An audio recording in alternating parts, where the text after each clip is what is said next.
Consider this equation for the net result of two resistors in parallel. The equation says to first multiply R1 times R2. Write that number down. Then add R1 plus R2. Write the second number down. Then divide the first number by the second to find the answer. Suppose R1 equals 50 ohms and R2 equals 200 ohms. R1 times R2 equals 50 times 200, which equals 10,000. R1 plus R2 equals 50 plus 200, which equals 250. 10,000 divided by 250 equals 40 ohms, the equivalent resistance. Consider this formula for the resulting resistance of any number of resistors in parallel. Do each fraction in the denominator in turn. Write down each number. Add all the fractions together. Write that number down. Divide 1 by the sum of the fractions. Suppose R1 equals 50 ohms, R2 equals 100 ohms, and R3 equals 200 ohms. 1 divided by 50 equals 0.02. 1 divided by 100 equals 0.01. 1 divided by 200 equals 0.005. The sum of these fractions is 0.02 plus 0.01 plus 0.005, which equals a total of 0.35. 1 divided by 0.35 equals 28.6 ohms, the final resultant. This is an equation for calculating power. It says to start out by squaring E. In other words, multiply E times E. Then write that number down. Next, divide E squared by R. Suppose that E equals 300 volts. 300 times 300 equals 90,000. If R is 450 ohms, then 90,000 divided by 450 equals 200 watts, the final answer. Before going on, let's review the peak-to-peak voltage of a sine wave, the peak voltage, and the RMS voltage. The peak-to-peak voltage is the voltage from one peak to the other. That is twice the value of the peak voltage, which is measured from 0 to one of the peaks, and the RMS voltage is 0.707 times the peak voltage. Here is another equation. It says that the peak voltage, V peak, equals 1.414 times VRMS. Suppose we need to know VRMS. If we divide both sides of the equation by 1.414, we have VRMS equals V peak divided by 1.414. Now we have a relationship between peak voltage and the RMS equivalent. Suppose that V peak equals 100 volts. We start with the equation VRMS equals V peak divided by 1.414. We plug in the number 100 for V peak, and we have 100 divided by 1.414, which equals 70.7 volts RMS. Sometimes we need two formulas to get the answer. In this case, we solve the first equation for VRMS and then plug that number into the second equation to get the peak envelope power, the PEP. Assume that the voltage peak is 200 volts. 200 divided by 1.414 equals 141.44 volts. That is the voltage RMS. Write that number down. Plug that number into the second equation for VRMS. VRMS squared is 20,006. Write that number down. Then divide that number by 50. That gives us the peak envelope power, the PEP, of 400 watts. Consider a transformer where we have a primary and secondary set of coils wound around a common core. How would you solve this equation for E sub S, the secondary voltage out of the transformer? Multiply both sides of the equation by E sub P. That gives us E sub S equals N sub S times E sub P divided by N sub B. E sub P is the primary voltage of the transformer. N sub P and N sub S are the number of loops or turns of wire on the transformer primary and secondary.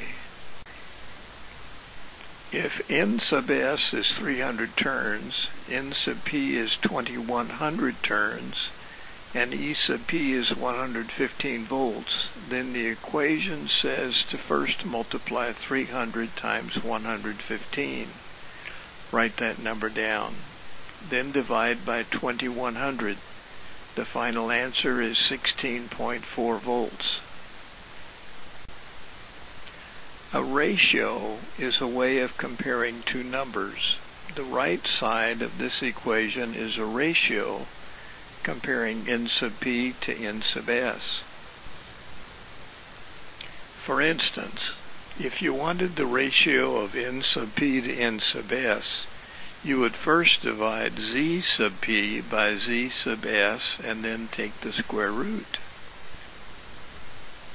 Suppose that Z sub P is 1600 and Z sub S is 8.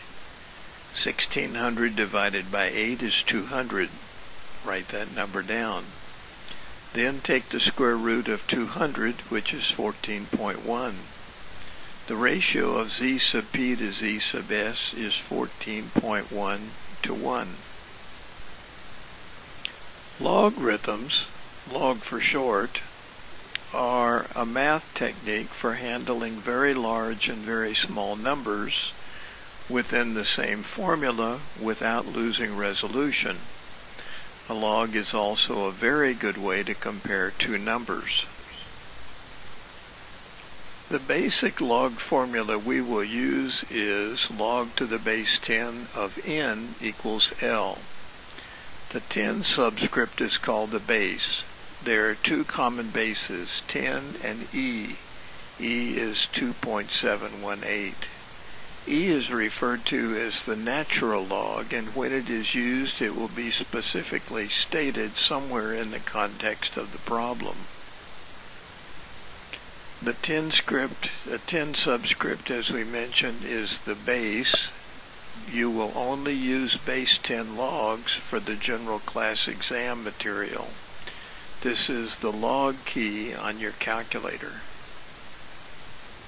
The anti-log is the reverse or opposite of the log. The variables in the two formulas represent the same values. Notice that the log and the inverse log complement one another, like plus and minus are complements, and multiplication and division are complements.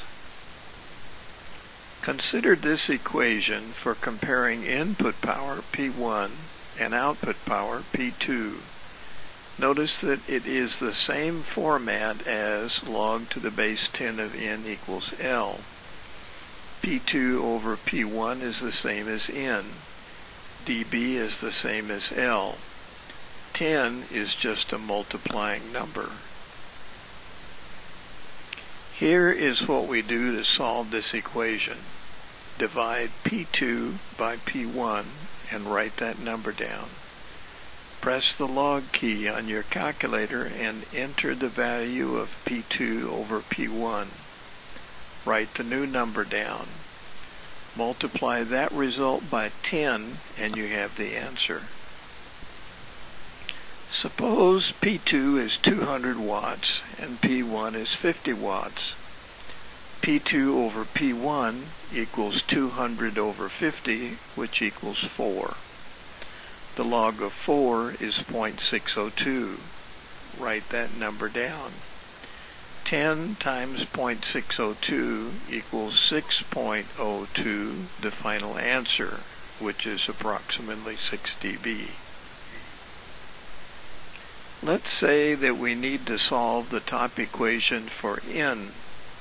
We can do this by using the anti-log equation, since that will tell us what the number N equals. Let's solve the log equation for P2 over P1. First, we divide both sides of the equation by 10. The 10's on the right side cancel. This gives us the bottom equation.